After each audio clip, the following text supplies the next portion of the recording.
Masuk pada kitab yang kedua, kitab Asraruddin. Dah sampai pada muka surat. Ada tanda tak? Kat mana kita?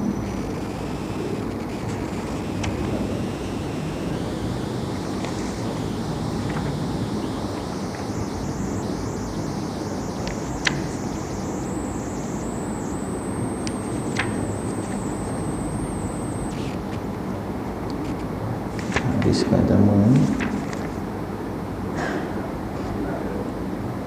18 nanti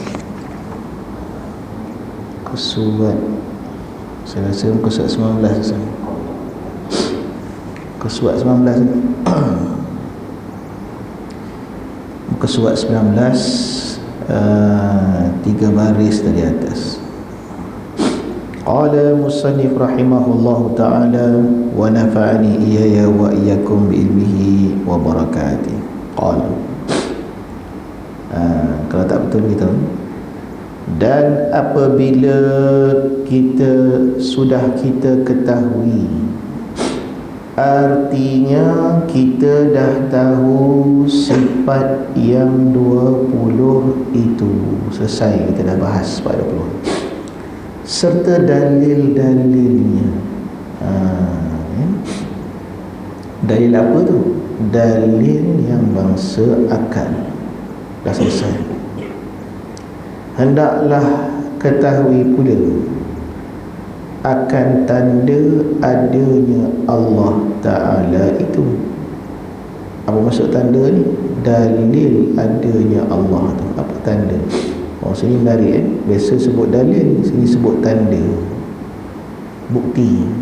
Apa bukti? Apa dalil ada Allah itu? Sebelum tu kita kena faham dulu kenapa tanda atau dalil ni penting, terutama bagi orang yang dah tahu Allah ni ada. Macam kita ni, kita tahu dah Allah ni ada, nak bukti apa lagi? Apa tujuan kita belajar tauhid ni berulang-ulang? Nak belajar tanda ada Allah bagi orang yang dah tahu. Macam kita ni dah tahu dah. Memang kita tahu, tapi sedar tak? Macam kita tahu hujan ada kat luar tu, sedar tak hujan? Sedar tak hujan kat luar? Tak sedar ni Ustaz. Tapi saya tahu ada hujan, saya tahu, tapi saya tak sedar. Bila tak sedar, maka tak rasa. Jadi tujuan kita belajar tanda ada Allah, mudah-mudahan mencolek hati dan fikiran kita agar kita sedar Allah tu ada. Macam mana kita sedar kat luar ni sekarang ni tengah hujan? Dia orang yang sedar kat luar tu hujan dengan orang tahu hujan kat luar tu tak sama. Saya tahu hujan, saya sedar hujan kat luar tu sejuk, lebat. Pak Imam kata hujan Ustaz, ramai tak datang hujan. Sedar. Maka dia kata sini, adapun tanda, tanda, mudah-mudahan dengan tanda ni kita boleh merasai adanya Allah. Ialah baharu alam ini. Apa makna baharu? Al-mawjud ba'da Adam. Semua benda yang kita lihat kat sekeliling kita ni al-mawjud ba'da Adam, ada sesudah tiada. Jadi bila ada sudah tiada ni, mencolek perasaan kita ni, siapa yang mengadakan tu? Contoh, selalunya tak hujan pagi-pagi ni, tiba-tiba hujan. Siapa yang mulakan hujan tu? Ada Tuhan. Ada Tuhan yang mulakan hujan ni. Haus bumi ni dah lama kering, hujan pun turun. Tuhan punya bumi ni nak bagi bumi ni sejuk, diturunlah hujan.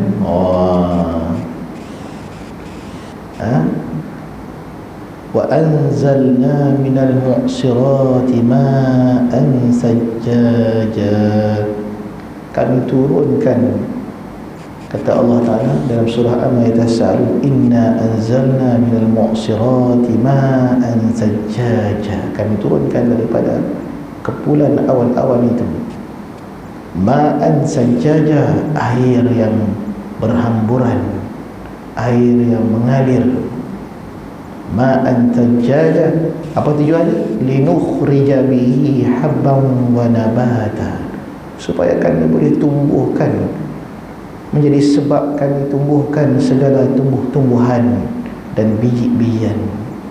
Habban, biji-bijian, nabatan, tumbuh-tumbuhan. Dalil kata Allah itu ada. Tak sanggup kita tuan-tuan nak pergi siram pokok seluruh dunia ni. Kalaulah manusia ni bertanggungjawab Allah menjaga alam ni, suruh siram semua pokok, semua dalam hutan ni, sanggup? Hari-hari kena sewa helikopter, bawa air, siram seluruh bumi. Tak sanggup kita. Pokok keliling masjid ni pun kadang-kadang tak bersiram, apa lagi nak siram satu daripada satu negeri 9, satu dunia. Sanggup? Siapa nak siram tu? Linukhrija bihi habban wa nabata. Allah Allah. Dalil baru sekalian alam, menunjukkan adanya Tuhan. Nampak? Itu buah satu tu. Banyak lagi. Lepas tu dia kata apa lagi? Soal, jika nafi, kalau kita nak nafi yang membaharukan segala alam ni,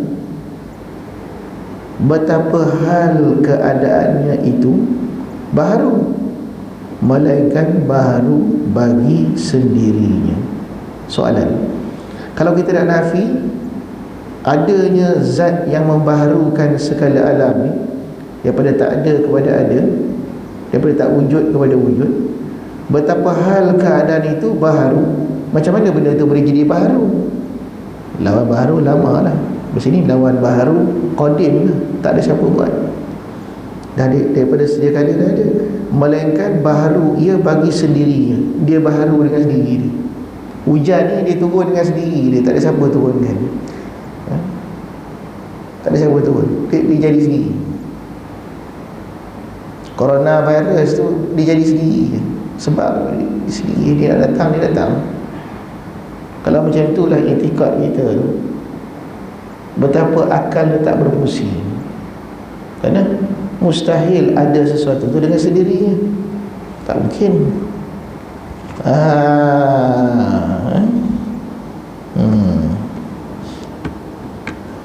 Jawab, maka dari kerana bahawasanya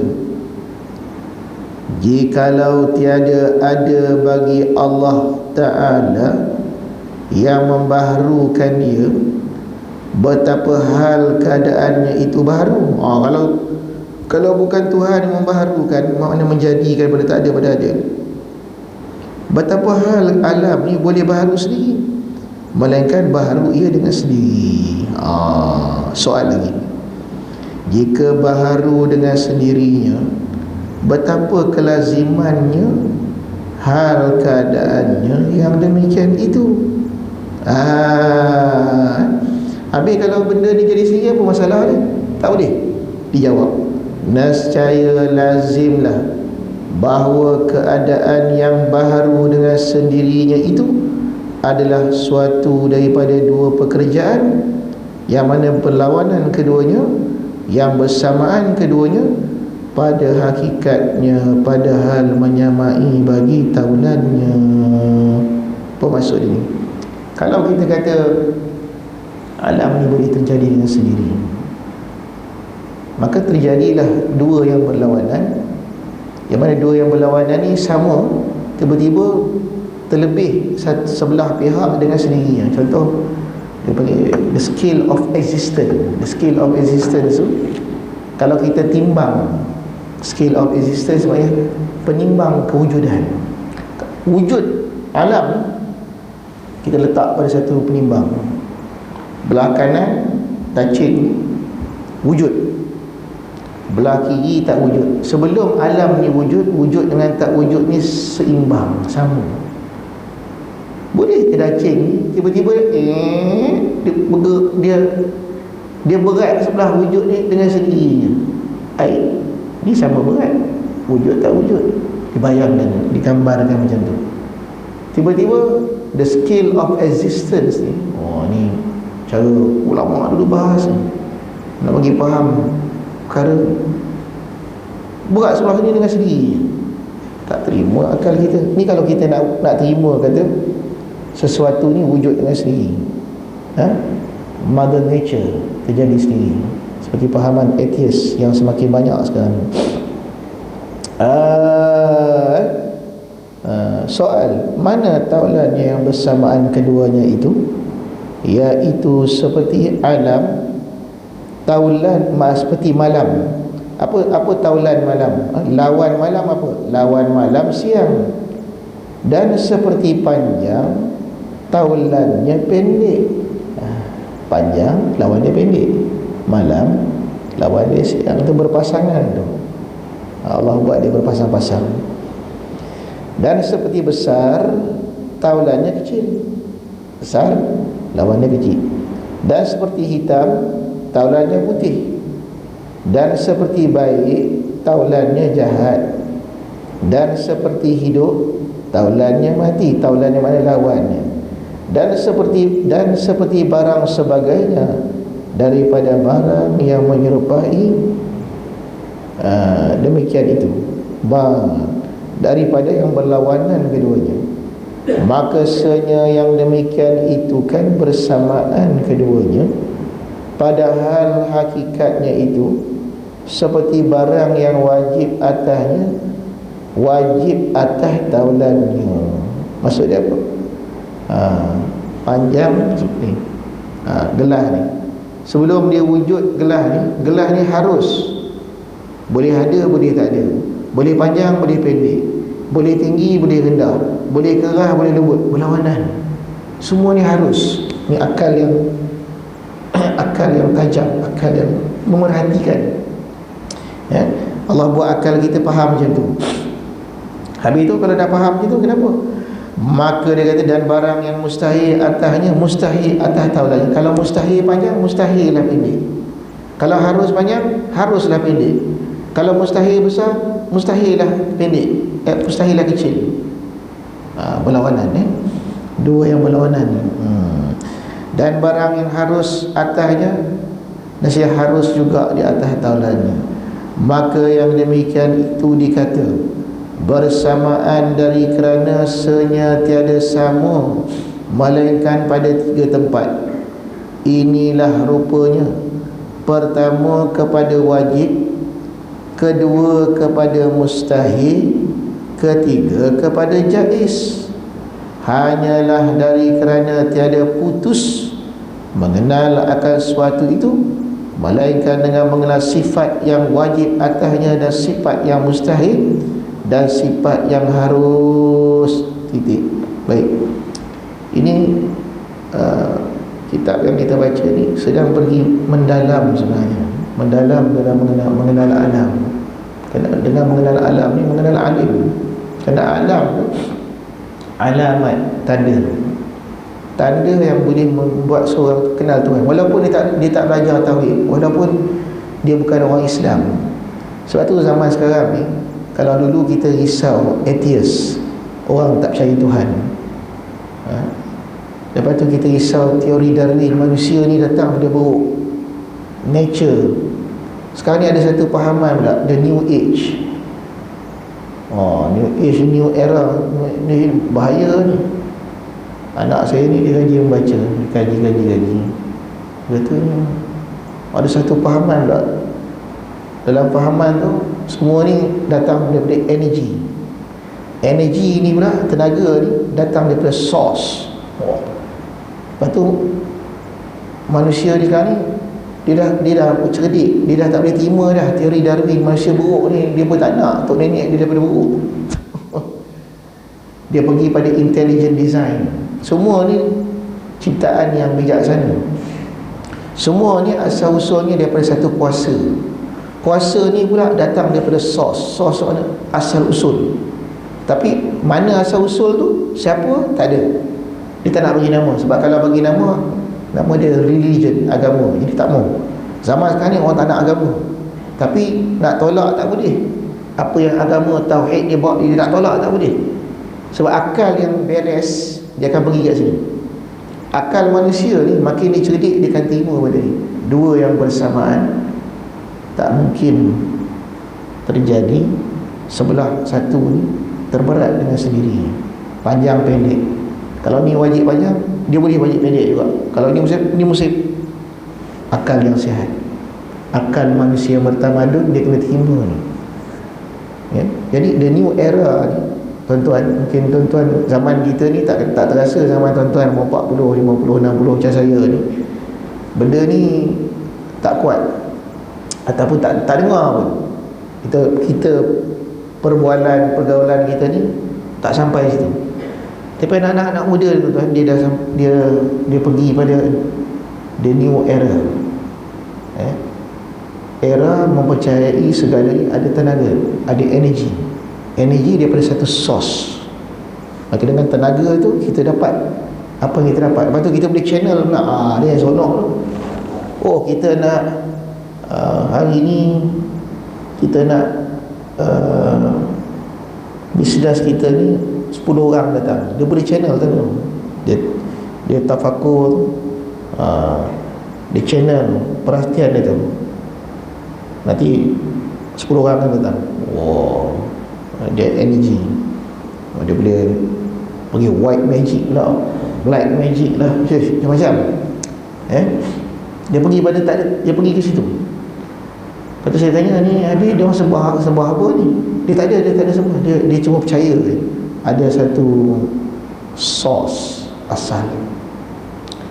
Saya kata, oh, source ada asal. Habis Islam ada apa? Oh, Islam dah lama bincang dah benda ni. Tu saya dulu masa saya belajar dan saya mengajar ni, apalah nak mengajar tuan-tuan ni, balik-balik sifat 20. Ada lawannya tiada. Tiada mustahil, ada tu wajib. Kita rasa macam benda ni tak penting, tapi rupanya kita pakai balik hujah ni. Kita hujah dengan budak muda ni, jangan dengan sebut kita tarik, sebut terus hujah ni, buka akal ni. Saya kata, okey, sekarang ni kau kata segala satu ni energi ni datang daripada satu source. Wow. Habis apa kelebihan Islam ni? Kita boleh faham semua ni, tauhid juga, tak payah belajar. Saya kata ada satu perbezaan ni, perbezaan paling besar. Okay. Bila kita tahu segala sesuatu ni datang daripada satu punca yang satu, apa kelebihan Islam? Islam memberi nama melalui agama kita, tuan-tuan. Siapa nama the source itu? Punca tenaga tu apa nama dia? Nak bagi nama apa? Datanglah Nabi SAW pada Anbiya, memberi kita tahu nama the source itu Allah. Kita boleh sebut. Habis kelebihan kalau kita boleh sebut, apa lebih dia? Apa lebih kalau kita boleh sebut dan kita tahu? Kemuncak manusia ni apa, tuan-tuan? Kalau tuan-tuan kaji Quran ni, kita ni apa tujuan kita ni? Kemuncak manusia ni, habis-habis kita hidup ni, apa dia, tuan-tuan? Apa, tuan-tuan? Kita ni, matlamat kita ni ada kat dunia ni, hujung dia apa? To show gratitude, melahirkan kesyukuran. Betul dalam Al-Quran Suratul Insan, bila Allah Subhanahu wa ta'ala menjadikan manusia insan itu, dijadikan mendengar, melihat, waja'alakum sama wal absara wal afidah. Kami jadi surah Sajadah, kami jadikan manusia itu mendengar, melihat, berfikir. Lepas itu Allah kata apa? Qalilan ma tashkurun, sedikit daripada mereka itu yang bersyukur. Saya bila berdebat, bila berbahas, saya nampak ayat Quran, nampak terus Allah Ta'ala mengatakan sedikit daripada kamu ni yang bersyukur. Qalilan ma tashkurun wa ja'alnahu min imma syakir wa imma kafura. Kami jadikan mereka itu ada yang bersyukur, ada yang kufur. Itu kemuncak manusia. Manusia ni dia nak syukur pada Tuhan yang satu tu, the source itu. Dengan mana? Dengan bersyukur itu adalah fitrah manusia. Bila dia tahu diri yang dijadikan, dia tahu energi ini datang daripada satu source. Kemuncak manusia ni berbeza dengan haiwan, dengan binatang yang lain. Kita boleh melahirkan kesyukuran. Jadi tauhid ni hujung dia syukur, to show thanks, gratitude. Kita terima kasih pada yang menjadikan. Contoh tuan-tuan, tak faham masjid daripada Dahai ni dulu mikrofon tak bunyi, kapet tiba-tiba ada hamba Allah bagi kapet, bagi aircon, bagi itu. Tuan-tuan masuk air, dah berbeza masjid kita ni, cantik bukan main. Siapa yang bagi ni? Fitrah. Siapa yang bagi ni? Dah pernah tahu? Saya nak terima kasih lah. Saya nak cakap terima kasih kat dia, tapi tak tahu siapa. Macam mana perasaan kita? Kita nak, siapa buat ni? Macam tu juga Allah buat alam ni, hujan ni, matahari ni, bulan ni untuk kita, tapi kita tak tahu siapa. The source. The source. Ada asal, ada tenang, kita tak tahu siapa. Takkan pencipta yang buat semua ni, dia buat macam dia buat tak tahu. Dia buat tak tahu. Dia kirim the messenger, dia hantar utusan dia, bagi tahu kat kita, wa ja'alakum sam'a wal absara wal afidah. Kami yang jadikan pendengaran kamu tu, penglihatan kamu tu, otak kamu tu. Qalilan ma tashkurun. Tapi sayang, sikit daripada manusia ni, tak ramai yang dapat melihat, yang dapat sampai kepada syukur. Apa tuan? Tapi hidup kita ni, the end product of the creation, gratitude. Penghujung daripada kemuncak yang tuan-tuan boleh dapat dalam kehidupan ni, syukur. Lepas tu baginda Nabi SAW, apabila ditanya oleh Siti Aisyah radhiyallahu anha, ya Rasulullah, kenapa engkau semayang sampai tawarramat qadamah? An-Nabi SAW yusalli hatta tawarramat qadamah. Nabi semayang sampai bengkak kaki. Aisyah terkejut, ya Rasulullah, dosamu yang dulu dah ampun, yang akan datang pun dah ampun, kau nak semayang banyak ni nak buat apa? La akunan minasyakirin. Kata Nabi SAW, hei Aisyah, bukankah aku ni seorang hamba yang bersyukur? Jadi maknanya Nabi ni the highest. Nabi ni mencapai kemuncak yang boleh manusia sampai, menjadi orang yang bersyukur. Sebab tu kita ni, anak kita buat masalah, kita boleh maaf tuan-tuan.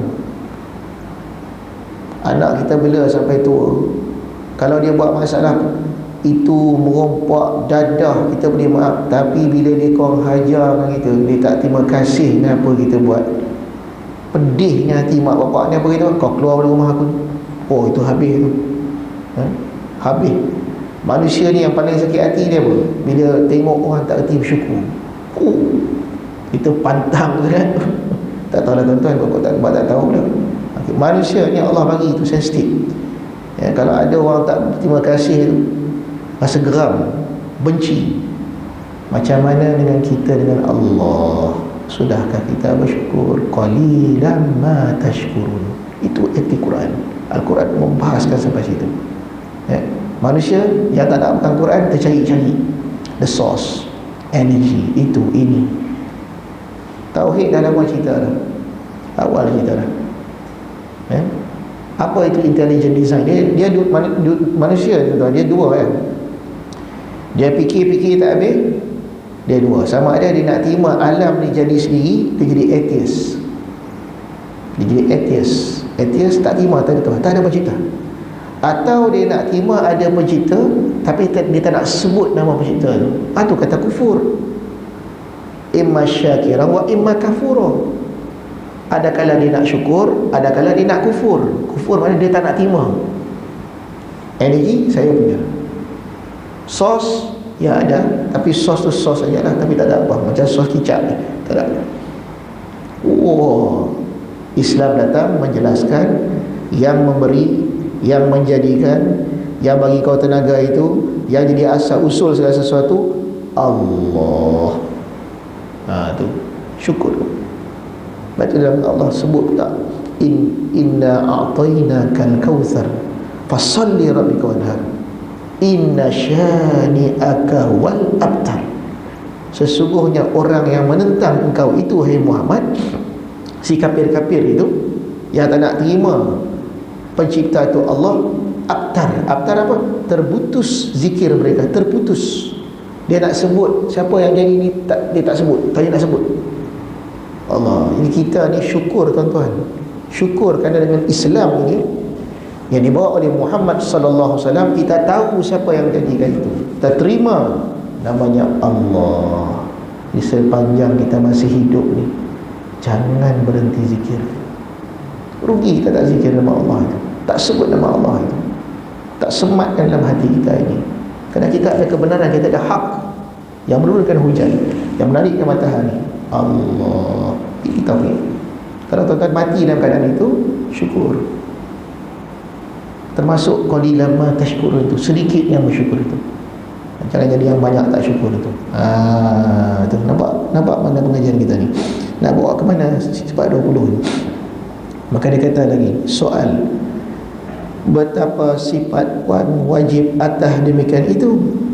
Maka dia jawab, adapun sifat wajib atas segala alam ini, seperti adanya itu wajib atasnya itu baharu.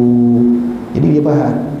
Selalu selama ni kita belajar tauhid, sifat-sifat wajib mustahil harus bagi Allah. Kitab ni special kat malam pagi ni. Dia ajar kita sifat wajib harus mustahil alam. Apa tujuan dia? Kenal alam, kenal alim. Kenal alam ni macam mana? Sebab kita yang dekat dengan kita ni alam. Tuhan kita tak nampak, kena kaji alam lah. Sebab tu alhamdulillah Rabbil alamin. Kalau kita baca terbalik, alamin Rabb, alhamdulillah. Maksudnya alam, kaji alam ni, baharu sekali alam ni, sedar alam ni ada Rabb, Tuhan yang mengaturkan. Nama dia siapa? Allah. Dah tahu nak buat apa? Alhamdulillah. Puji dia, syukur dia. Baru alhamdulillahi rabbil alamin tu berisi. Kalau tidak sebut je lah. Isi dah tauhid. Alam, Rabb tu siapa? Allah. Kemuncak dia alhamdulillahi rabbil alamin, Ar-Rahmanir Rahim, dan terus Maka dia kata lagi kita ni adapun sifat wajib tu, maka wajib pula atas taulannya seperti tiada. Macam mana wajib atas alam itu baharu, maka wajib pula alam ni boleh tiada. Itu pun baharu, kerana keduanya tu tagayur, berubah-ubah. Kejap ada, kejap tak ada, kejap tak ada, kejap ada. Maka tiap-tiap yang tagayur, yang berubah-ubah, lazimlah baharu. Atau seperti siang umpamanya, wajib atasnya itu baharu, dari kerana sabit tagayurnya berubah-ubah. Tiap-tiap yang tagayur itu sabitlah baharu. Ini kalau tuan-tuan baca sampai sudah tak faham dia macam ni lah, saya terang biar senang faham. Gelas ni, macam mana kita nak putih? Ini sebab ini banyak hujah tauhid, ini paling saya seronok saya. Okey, gelas macam mana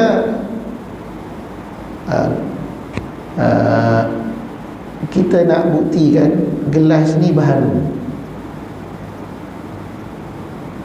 Gelas ni kecil, kita ambil alam. Kita lahir alam ni dah ada. Kita lahir dari benda haid ni dah ada semua ni. Langit bumi ni dah ada. Kalau orang tanya, okey, cuba buktikan alam ni baru, bukan kodim, mana bukti? Ni kan dah lahir dah ada dah. Apa nak jawab? Kita jawab, baik. Dekat alam ni Tuhan buat ada siang, ada malam. Kadang-kadang siang, kadang-kadang malam. Macam sekarang ni siang. Mana malam? Malam dah tak ada dah. Malam dah hilang, siang datang. Maksudnya siang ni baru. Bila tak ada, lepas tu ada. Nanti pukul 7 nanti kan, 7.30 apa jadi kat siang? Siang tak ada. Bila siang tak ada, apa datang? Baharu pula datang. Maknanya siang dengan malam ni dia berubah-ubah. Dia berubah-ubah. Kejap ada, kejap tak ada. Kejap ada, kejap tak ada. Yang bersifat dengan siang malam ni siapa? Bumi ni, alam ni. Alam ni kadang-kadang dia siang, kadang-kadang dia malam. Tiap-tiap sesuatu yang bersifat dengan sesuatu yang boleh ada, boleh tak ada. Sesuatu itu sendiri boleh ada, boleh tak ada. Tak faham? Apa pergi kat gelas? Gelas ni dia boleh bergerak, dia boleh diam. Bila dia bergerak, tak ada diam. Bila dia diam, tak ada bergerak. Maksudnya pada diri gelas ni ada sifat yang berubah-ubah. Yang kejap ada, kejap tak ada. Ni dia ada, diam ni ada. Bila kita gerak, diam hilang. Bila kita diamkan, gerak hilang pula dah. Maknanya dekat gelas ni ada sifat yang kadang-kadang ada, kadang-kadang tak ada. Sesuatu yang bersifat dengan yang benda yang kadang-kadang ada, kadang-kadang tak ada, maka sesuatu itu boleh ada, boleh tak ada. Ni yang dia boleh faham. Ini bukti lazim sesuatu yang bersifat tagayyur, berubah-ubah, sesuatu itu pun boleh berubah-ubah. Sebab tu Tuhan ni tak boleh bergerak ke kiri ke kanan. Tak ada sifat tu. Kalau tanya Tuhan ni diam ke bergerak? Diam ke gerak Tuhan ni? Tercongkak kat langit ke dia bergerak? Kalau dia ada salah satu dua sifat itu, apa jadi pada Tuhan? Baharu dah dia. Sebab dia bersifat sesuatu yang kadang-kadang ada, kadang-kadang tak ada. Ni wish very detail pembahasan sifat 20 ni. Tapi kadang-kadang diajar di surau masjid, sijil pun tak ada. Tak ada apa lah, ni ngaji sekolah subuh ya. Ini bukan sembarang kuliah subuh. Ini tauhid tuan-tuan. Ini tauhid membawa kepada qalilan ma tashkurun. Sedikit kalangan kamu ni yang bersyukur. Kerana nak sampai situ tu. Kerana manusia ni baru dia boleh mencolek hati dia tu bila akal dia tak boleh nak faham. Hebat betul. Baru dia kagum. Bila dia kagum baru dia nak merendah. Kalau dia rasa dia boleh faham, dia pandai ya, dia tak boleh buat apa lah. Dia tak rasa lah kehebatan Allah tu ya. Wallahu a'lam. Buka kitab seterusnya. Buka kitab Tanwirul Qulub. Baca sikit. Muka surat apa? Ya ni saya tak ingat muka surat apa ni. Ada siapa tanda tak?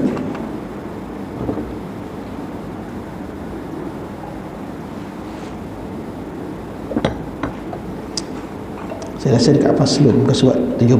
Betul kan? Kitab Tanwirul Qulub Tasawuf, muka surat 17. Kalau salah beritahu. Saya rasa dekat muka surat 17 Faslun. Betul?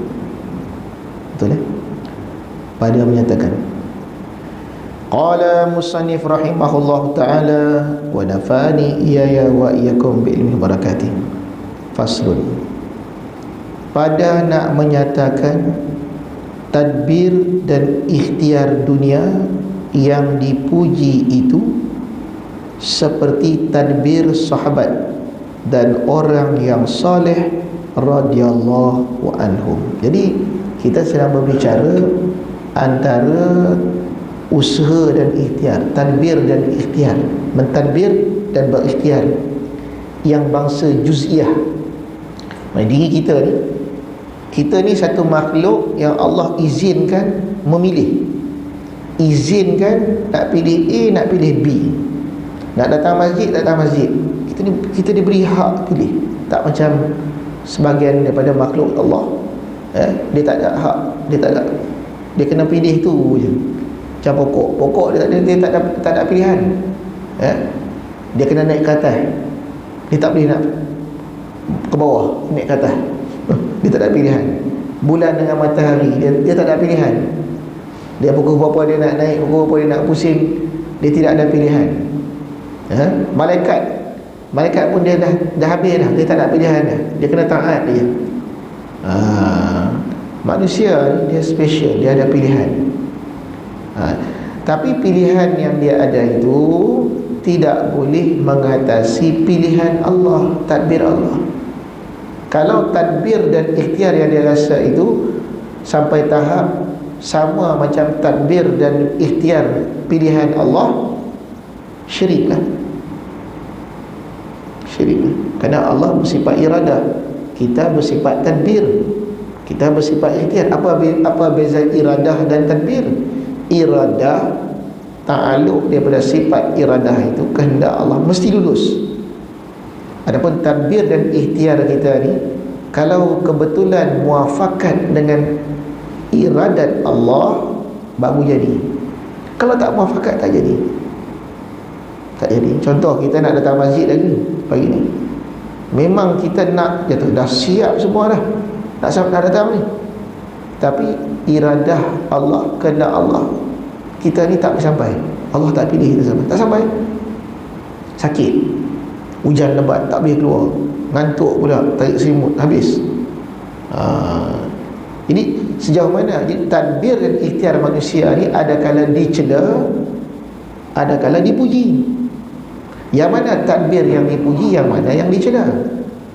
Kadang manusia kita kadang keliru, aku ni boleh mentadbir ke? Tauhid kata kalau kita tadbir, kita ikhtiar, syirik. Syirik tu kat mana? Bila kita rasa tadbir dan ikhtiar kita ni mesti jadi, atau tadbir dan ikhtiar kita ni kepada perkara-perkara yang berlawanan dengan perintah Allah. Mana contoh tadbir dan ikhtiar yang dibolehkan dan dipuji Allah? Dijawab dalam kitab ni. Adapun tadbir dan ikhtiar dunia yang dipuji itu seperti tadbir sahabat-sahabat Nabi dan orang-orang soleh radhiyallahu anhum, maka adalah mereka itu masuknya pada pekerjaan dunia menghendak yang demikian itu. Tujuannya apa? Hampir kepada Allah Ta'ala, redha kepada hukumnya. Ni tadbir yang diberi kita ni, iradah juziah, hak memilih. Ni apa tujuannya? Supaya kita boleh pilih nak taat ke nak maksiat. Ada tak contoh supaya kita faham? Allah jadikan Nabi, Allah jadikan Rasul, Allah jadikan sahabat, Allah jadikan segala orang soleh. Simple. Sebab manusia ni kalau cerita panjang-panjang tak faham. Dia senang faham bila dia tengok contoh. Contoh mana ustaz? Contoh dia ini. Contoh mana? Contoh dia ni. Dia tahu, macam ni, senang faham. Tapi kalau saya cerita yang takbir yang dipuji itu begini, yang tak dipuji, kita konsep ni susah nak faham. Sebab susah nak faham ni, laqad ja'akum rasulun min anfusikum azizun 'alaihi ma 'anittum harisun 'alaikum bil mu'minina raufur rahim. Sungguh telah datang pada kamu seorang rasul di kalangan kamu sendiri. Dia makan, dia tidur, dia bercakap, dia berkahwin, dia ada rasa sedih, dia ada rasa gembira, supaya kamu faham, reti macam mana takbir yang sesuai. Ustaz dah tak ada dah, Nabi semua dah tak ada, nak tengok macam mana? Ihdinas siratal mustaqim, siratal ladzina an'amta alaihim. Siapa siratal ladzina an'amta alaihim? Ya Allah, tunjukkan kami jalan dua, jalan para nabi, rasul, siddiqin, syuhada wassalihin. Orang soleh ni sampai mati ada orang soleh. Tengoklah pandai dia orang tu, tengoklah tingkah laku dia tu, fahamlah. Betul dia kata boleh. Dan maka mereka itu bila dia masuk pada kehidupan, apakah takbir mereka? Macam mana apa aku buat hari ini boleh hampir kepada Allah. Macam mana apa yang berlaku pada aku nak redha dengan hukum takdirnya itu. Aduh, tu jadi fikiran itu. Nak dekat dengan Allah, aku buat ni dekat tak dengan Allah, menghampirkan diri kepada Allah. Kalau ada aku buat, tak ada tak buat. Adapun lain daripada orang soleh, apakah aku buat ni mendatangkan duit bagiku? Apakah yang aku lakukan ini pengaruhku bertambah? Baru dia buat. Tak tambah, duit tak ada, tak nampak, muka tak nampak. Maka adalah mereka itu masuk pada pekerjaan dunia menghendak demikian itu. Apa dia? Nak hampir kepada Allah, dan mereka yang sentiasa redha kepada hukumnya. Hukum Allah ada dua, hukum takdiri dan hukum syar'i. Hukum takdir macam mana? Apa yang berlaku hari ini, makan tak makan, hujan tak hujan, sihat tak sihat, hukum takdir. Redha terima kerana semua ni daripada Allah. Asalnya memuji Allah dengan sifat mereka itu. Nampak tuan-tuan? Ni untungnya kita orang Islam ni. Kita yang pertama, kita tahu the source, siapa pencipta, nama dia Allah. Yang kedua, kita tahu apa dia nak kita buat. Lain daripada Islam, dia tak tahu. Dia tak okay, Tuhan cipta dia, siapa nama Tuhan dia tak tahu. Apa Tuhan nak daripada dia pun tak tahu. Lepas tu, lepas dia mati jadi apa, dia tak tahu. Kita ni untung tuan-tuan, dijelaskan satu-satu. Hidup untuk dunia ni mengabdikan diri pada Allah. Macam mana nak sembah, ini cara dia. Nabi tunjuk, orang soleh tunjuk. Habis kalau dah mati mana nak pergi, ini tempat dia. Tak syurga neraka, jelas, tak confuse lagi. Yang confuse, yang pergi tinggal sebenarnya ikut barat, ikut orang tak ada ilmu, confuse. Dunia ya? Hidup tak tahu tujuan. Maka dia kata firman Allah, ini sifat makhluk Tuhan yang Allah puji. Apa Allah kata? Fi buyutin adinallahu an turfa' wa yuzkara fiha ismuhu yusabbihu lahu fiha bil ghuduwi wal asal rijalun la tulhihim tijarah wala bay'un an dzikrillah wa iqamis salati wa ita'iz zakah yakhafuna yawman tataqallabu fihi alqulubu wal absar. Wallahu a'lam. Di dalam masjid, apa maksud ayat ni? Fi buyutin, di dalam masjid, adinallah, menyuruhkan Allah Ta'ala, anturfa', bahawa diangkatkan suara dan disebutkan padanya namanya, titik. Ni pangkal ayat ni. Tak tahu dia nak cerita lain ni, tapi pangkal ayat ni cerita tentang masjid. Masjid ni apa? Masjid tempat Allah izinkan. Allah izinkan, bukan pegawai masjid, bukan jawatan kuasa masjid. Allah mengizinkan. Adinallah an turfa', dikuatkan suaramu itu memuji Allah, berzikir, bersembahyang, baca Quran.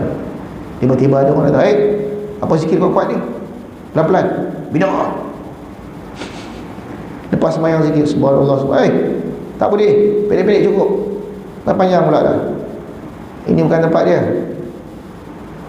Fi buyutin adinallah an turfa' wa yuzkar ismuhu. Masjid milik Allah, tempat Allah mengizinkan suara dilaungkan menyebut nama Allah, dizikirkan nama Allah. Kalau orang ada dalil, mana dalil boleh zikir kuat-kuat ramai-ramai ni? Siapa kata boleh? Allah. Allah pula. Mana ulama? Tak nak ulama-ulama. Allah. Mana dalil? Fi buyutin adina, izin.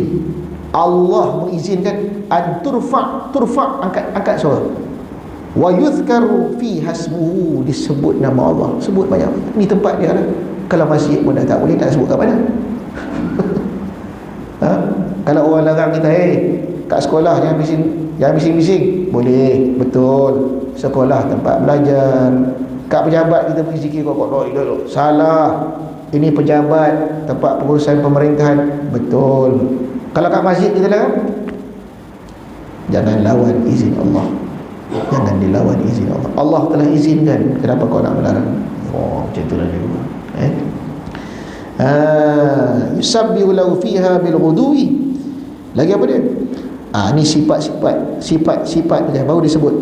Macam mana sifat mereka ni? Sifat mereka itu bertasbih baginya, fiha, padanya masjid, dengan waktu pagi dan sore. Maksud dia apa? Bersembahyang, berzikir pagi petang. Lepas tu rijalun tulhim tijarah, ni sifat ketiga mereka. Berapa banyak laki-laki tidak melalai dan tidak lupa mereka itu bersaudagar, bersaudagar itu zakat harta. La tulhihim, tidak melalaikan mereka oleh perniagaan dan jual beli, an dzikrillah, daripada mengingati Allah, yakni dengan mengeluarkan zakat. Ya, itu satu. Tapi kalau kita tengok zahir ayat itu, yang pertama, yang macam ditafsir dia, walaupun mereka berniaga untung banyak, tak lupa pada Allah, tak melalaikan Allah, kewajipan zakat tak tinggal. Yang kedua, berniaga, bagi mereka rezeki yang mereka dapat ini kiriman Allah. Tak ada langsung, hati mereka tak melekat dengan perniagaan. Untung tak untung itu Allah. Sebab tu mereka tu bila masuk waktu sembahyang, bila masuk waktu sembahyang, tak ada rasa terikat dengan apa mereka lakukan. Tak ada kena overtime ni, tak boleh ni, tak ada. Ini sifat orang soleh. Kita kalau dah start niaga, mulanya saya bukan apa Ustaz, Pakcik dah pencen ni tak datang masjid ke? Bukan apa Ustaz, saya memang dah pencen, ada offer pula, nak tolak sayang pula. Ni offer Tuhan ni, offer suruh duduk masjid, suruh berzikir. Ayat yang paling banyak orang confuse, ayat surah Jumaah. Saya tengok banyak betul orang tak faham ayat itu. Ayat di mana Allah sebut fa idza qudiyatis salah fantashiru fil ard. Mana ayat ni? Bila kamu dah selesai sembahyang Jumaat, fantashiru fil ard, bertebaranlah kamu di muka bumi. Wabtahu min fadlillah, rebutlah daripada kurnia Allah. Wadhkurullaha katsiran la'allakum tuflihun, berzikirlah banyak-banyak, mudah-mudahan kamu jadi orang beruntung. Ayat ni, minta maaf lah kalau ada yang siapa penceramah sini, minta maaf, tapi perlu diperbetulkan. Ayat tu sering dilaung-laungkan. Tengok, Allah sendiri kata lepas sembahyang Jumaat, fa idza fantashiru fil ard, bertebaranlah kamu di muka bumi. Wabtahu min fadlillah, pergi cari kerja. Fadlillah tu ditafsirkan sambung pergi kerja kat pejabat, pergi sambung pergi kerja. Sembahyang dah sembahyang cepat, jangan lambat-lambat, habis pergi kerja, sambung. Allah sendiri suruh kita bekerja, kenapa nak cuti hari Jumaat? Tak maaf siapa yang begitu fahamnya, tapi nak luruskan faham ni. Apa makna wabtahu min fadlillah? Dan kenapa lepas tu ayat Allah sebut wadhkurullah katsiran? Apa tu? Dalam kitab tafsir dikatakan wabtahu min fadlillah, pergilah kau cari kurnia pahala Allah. Kurnia tu dengan makna pahala. Lepas sembahyang Jumaat, pergi ziarah kubur, pergi ziarah orang alim, pergi tolong orang sakit, cari kebajikan akhirat. Itu tugas kita hari Jumaat sebenarnya, tuan. Sebab tu di negara-negara Islam cuti Jumaat tu berdasarkan ayat itu. Bukan pergi sambung kerja, bukan cari dunia. Pergilah kau cari kurnia Allah, cari pahala. Amalan-amalan akhirat yang selama Isnin sampai Ahad kamu tak sempat nak buat, Jumaat tu pergi buat. Itu dia. Wadhkurullaha katsiran la'allakum tuflihun. Ingat Allah banyak-banyak, cari benda yang mengingatkan pada Allah, bukan dunia.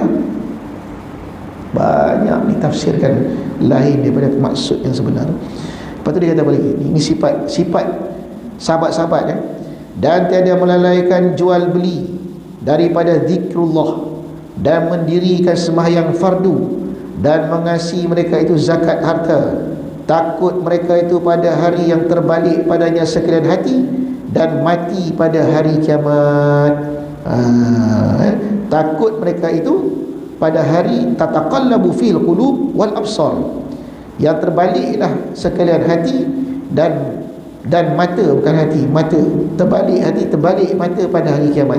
Apa yang mereka lihat selama ni, terbalik mata. Mana hari ni nampak dunia, bila besok dah lepas kiamat, apa ni? Mana pergi kedai aku? Mana rumah aku? Mana bini aku? Ni apa ni?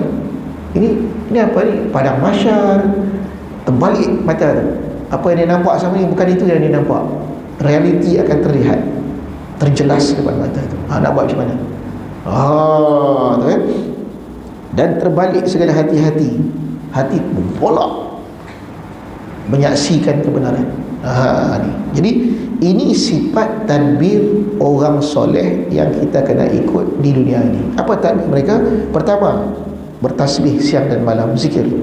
Kedua, bila mereka berniaga, tidak melalai. Tidak melalaikan mereka dengan rezeki pencarian kehidupan, tidak melalaikan mereka ingat pada Allah. Ketiga, iqamatis salah, sentiasa menjaga sembahyang. Keempat, itaiz zakah, bersedekah, zakat dan sedekah tak pernah dilupakan.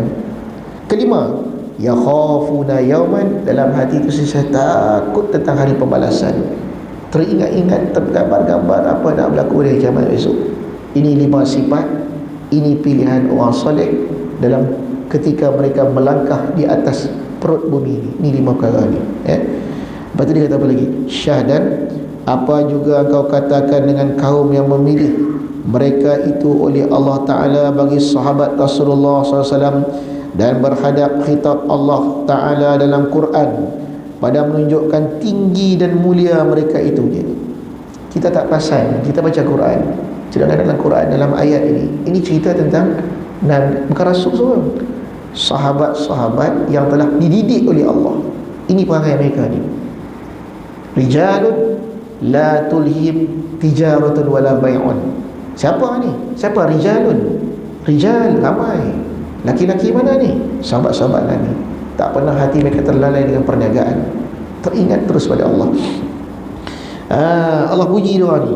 Maka tiada seorang daripada mukmin kepada hari kiamat, melainkan pada leher mereka itu ada sahabat punya pertolongan dan kurnia yang tiada terhingga, kerana bahwasanya mereka itu yang membawa kepada kita daripada suruh Rasulullah dan menyatakan hikmah dan hukum dan halal dan haram, dan faham mereka itu khas dan am, dan membukakan mereka itu beberapa negeri kafir menjadi negeri Islam, dan mengikut dan mengeras mereka itu ahli syirik dan inat keras kepala pada agama Islam.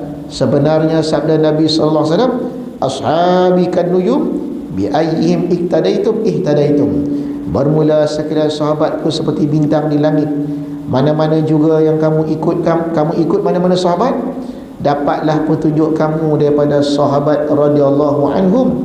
Maka mensabit Allah Ta'ala, wallahu a'lam. Pembahasan itu panjang lagi, saya dah bahas lagi. Jadi mana para sahabat ni Allah jadikan seperti bintang di langit. Kalau Nabi itu seperti matahari di siang hari, bulan di malam hari, menerangi kita, maka sahabat itu macam bintang kat langit. Ikut mana-mana dapat petunjuk, dapat Allah. Oh, nak ikut macam Sayyidina Umar, insya-Allah selamat. Nak ikut macam Sayyidina Abu Bakar, selamat. Kerana mereka itu sahabat manusia yang dipuji oleh Allah sendiri.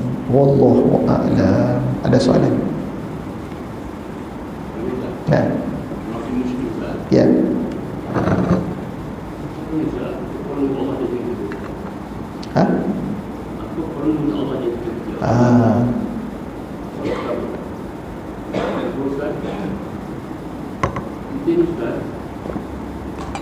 Allah beri khidmat nikmat kita 1% di dunia, 90% di akhirat. Tapi kenapa Ustaz permulaan kita di sekaratul maut itu berasa sakit Ustaz? Orang sakit lah, tak mati Ustaz kan? Maksudnya di permulaan kita nak akhirat, Allah kata sekarang mati di sana, dia bagi dengan nikmat di sana. Permulaan sakit kita bila sekaratul maut. Masya-Allah. Pertama dia apa? Apa perlu Allah jadikan kita? Allah tak perlu jadikan kita jawapan dia. Allah tak perlu. Kita yang perlu pada Allah. Allah tak perlu kita ada. Kita ada tak ada, tak ada masalah. Tidak memberi apa-apa manfaat dan mudarat kepada Allah. Kalau kita tak ada ataupun kita ada, Allah tetap macam tu. Wa huwa kana ala ma kana. Allah seperti mana dia ada sebelum semua ni ada. Allah macam mana sebelum makhluk ni tak ada langsung, tak ada langit, tak ada bumi, tak ada arash, kita pun tak ada orang semayang, tak ada orang puasa, sama seperti mana ketika kita ni ada. Ustaz, bukankah ayat Quran menyatakan wa ma khalaqtul jinna wal insan illa liya'budun? Tu dalil Allah perlu kita. Tidak Allah jadikan, tidak ku jadikan manusia dan jin dan manusia melainkan supaya menyembah aku. Seolah-olah Allah ni perlu disembah.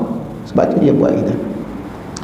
Terjemahan itu macam saya kata tadi, banyak ayat diterjemah tapi pengertian dia tak dijelas. Tak dijelaskan sebenarnya. Ayat itu bukan macam tu faham dia.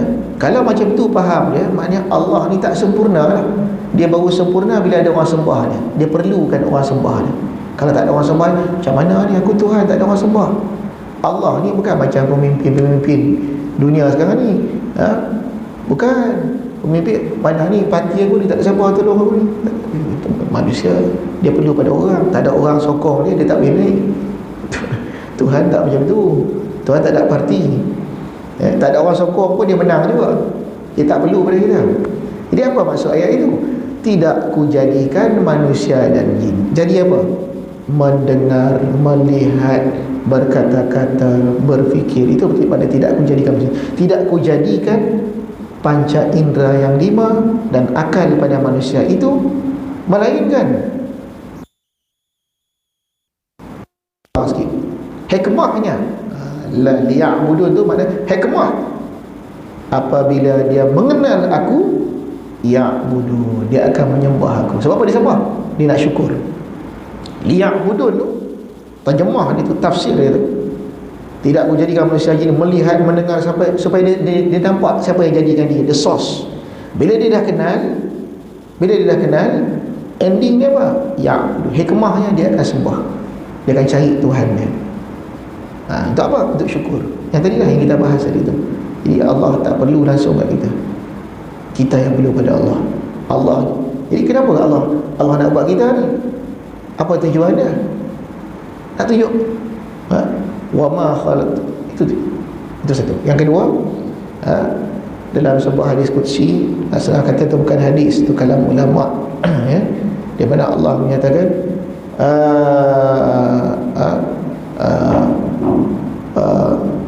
kuntu kanzan makhfiya. Allah kata aku ni perbendaharaan yang tersembunyi. Diriku ni rahsia misteri yang tersembunyi.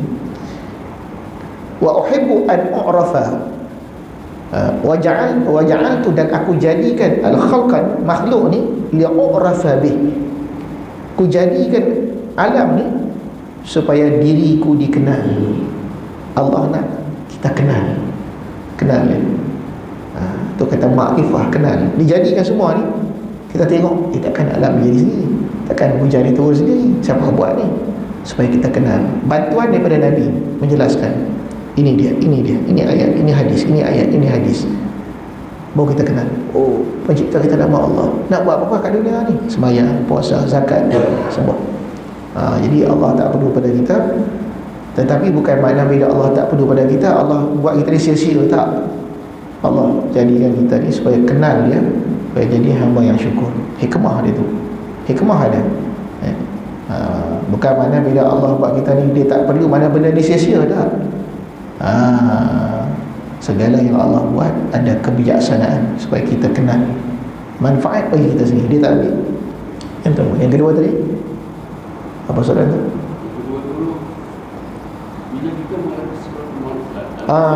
Bila kita merasa sakaratul maut tu, kita rasa sakit. Padahal sakaratul maut itu pintu diambang di mana kita melangkah ke akhirat. Itu, betul? Di akhirat tu nikmat. Maksudnya di dunia ni Allah beri satu nikmat. Tapi sebenarnya di samping akhirat. Tetapi kenapa sakaratul maut itu masih sampai permulaan akhirat di sakaratul maut? Permulaan akhirat di sakaratul maut. Permulaan akhirat itu bila dah mati. Idza mata ahadukum qamat qiyamatuh. Bila salah seorang kamu mati, maka di situlah berlakunya kiamat. Kiamat kali itu. Kiamat itu berarti dah tempat ambil nikmat lah. Nikmat itu siapa?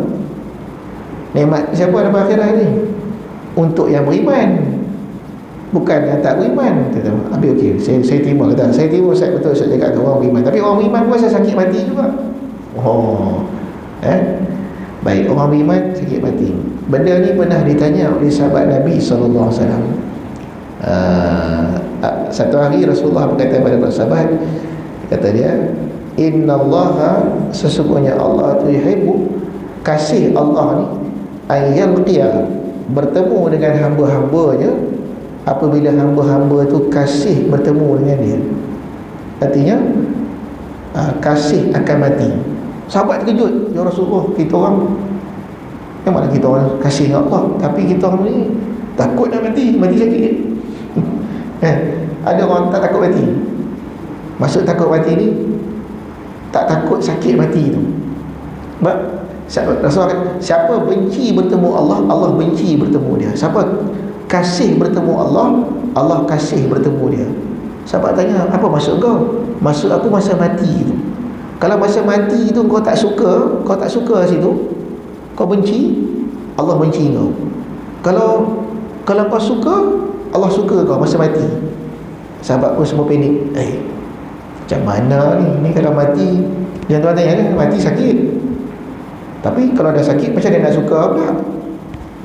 Maka dijawab oleh para mufassirin, orang-orang beriman rasa sakit tu rasa. Tetapi ketika dia nak mati tu, dibukakanlah satu pintu, satu lubang, satu hijab dibuka sehingga dia nampak tempat dia kat syurga. Bila dia nampak tempat dia kat syurga, asyik dia memandang tu macam bius-bius. Sakit tadi ni tak terasa.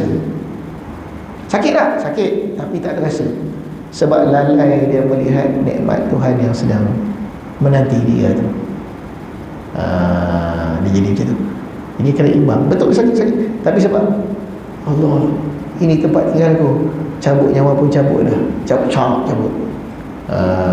Macam Tok Mudin dulu lah. Tok Mudin dulu bila dia nak sunat, dia tahu budak ni kalau sunat sakit, dia pun bersembang. Rumah kat mana? Dia ikat, dia tarik gitu kan. Belajar situ ya. Suka makan apa? Makan coklat. Sedap coklat, sedap. Tutup. Tahu dia hilang dah.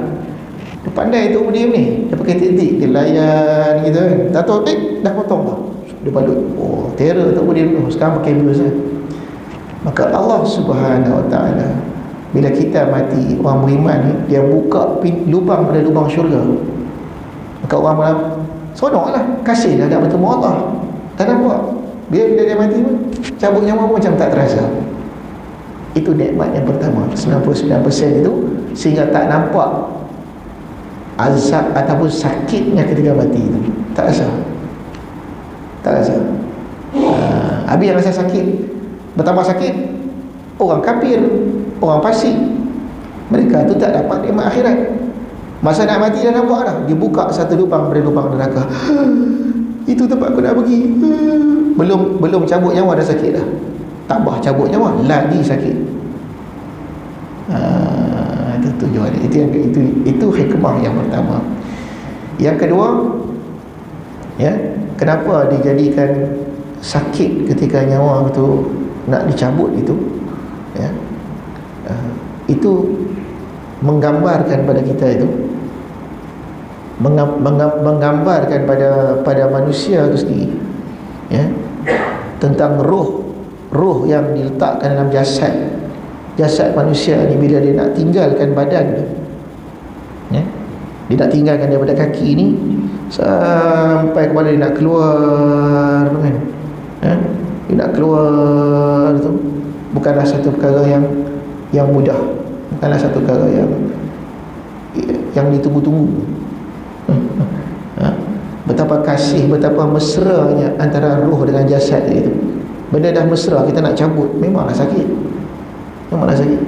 Macam kita jumpa doktor kan, kita jumpa doktor, ada cagu dekat kaki kita tu, nak cabut. Atau gigi kita ni dah berlubang, nak cabut. Nak tinggal tak boleh, nak cabut sakit. Tapi kerana kita tahu bila dah cabut lega, hilang sakit tu. Dia hilangkan kesakitan tu. Sejak roh bila dia pisah pada badan kita tu, sakit. Malah diakui oleh malaikat maut sendiri. Adapun nikmat yang kata 99% tu mana? Dia setelah mati. Bukan saya kata setelah mati dia nampak. Tapi melihat macam mana dia nak dapat lepas mati tu pun dah hilang dah sakit tadi tu, tak rasa lagi dah. Wallahu a'lam. Ada lagi soalan? A'udzubillahi minasyaitonir rajim. Bismillahirrahmanirrahim. Alhamdulillahirabbil alamin hamdan sultan bil ilmi qalbana wasta'mil asrarana wa syul bi'tibari aqrana wa sallallahu salam alhamdulillahirabbil alamin. Allahumma salli ala sayyidina Muhammadin nabiyil ummi wa ala alihi wa sahbihi wa sallim. Allahumma salli ala sayyidina Muhammadin nabiyil ummi wa ala alihi wa sahbihi wa sallim. Taqabbalallahu minkum. Assalamualaikum warahmatullahi wabarakatuh.